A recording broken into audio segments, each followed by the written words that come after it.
और सबसे पहले तो आपका हिमाचल दर्पण लाइव टीवी में स्वागत है। नमस्कार, धन्यवाद जी।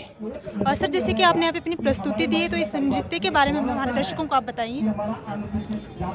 देखिए, जो ये भड़ालटू नृत्य है, भड़ालटू नृत्य का उद्गम हम बढ़ालटू यानी कि भेड़ बकरी पालक या बढ़ाड़े के बच्चे बढ़ालटू,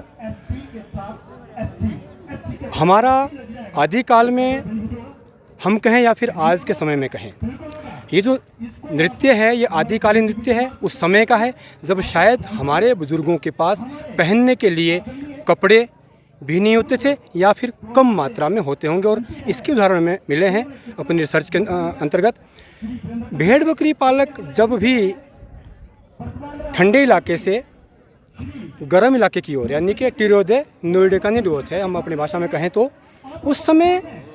सावन और भादों की संक्रांति को बढ़ालटी संक्रांत बोलते हैं, जिसे आज भी मनाया जाता है हमारे क्षेत्र में, लेकिन आज केवल ये आयोजन मात्र है। ऐसी मान्यता है। उस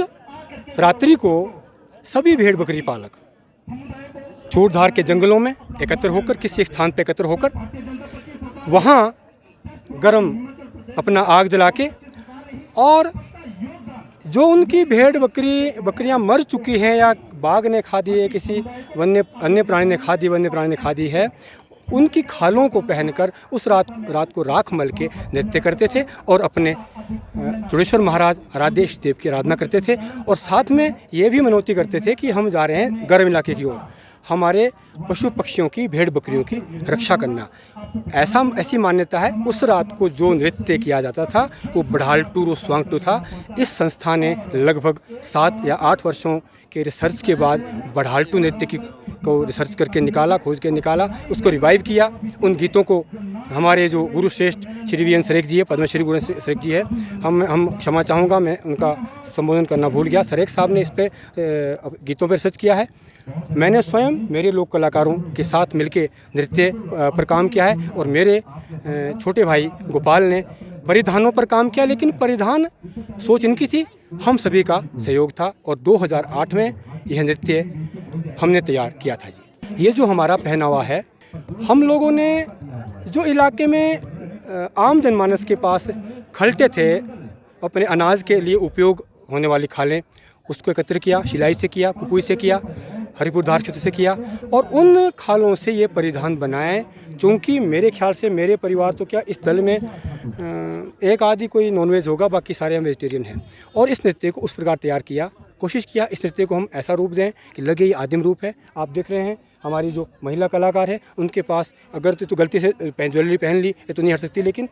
परिधान के तौर पे आप देखते हैं पत्तियाँ लगी हैं इनके पास, और इसी प्रकार जो ये बिनुआ केंद्रा है, इसका रूप बड़ा बनाया गया। महिलाओं के जो परिधान में हैं, ये ऊन के जो कपड़े हैं ऊन का बनाया गया, और पुरुषों के लिए खालों का परिधान बनाया गया। और इस परिधान की स्वयं उस समय के संस्कृति मंत्री डॉक्टर महेश शर्मा बहुत तारीफ़ कर चुके हैं, चूँकि ये नृत्य कई बार जनजातीय नृत्यों की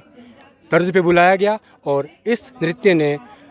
प्रदेश का नाम जो है देश में रोशन किया है, और हिमाचल को इस नृत्य ने रिप्रेजेंट किया है। हाटी समिति में जहाँ तक समझता हूँ, हम हाटी तो पहले से हैं, और हाटी समिति का गठन बहुत पहले हो चुका है,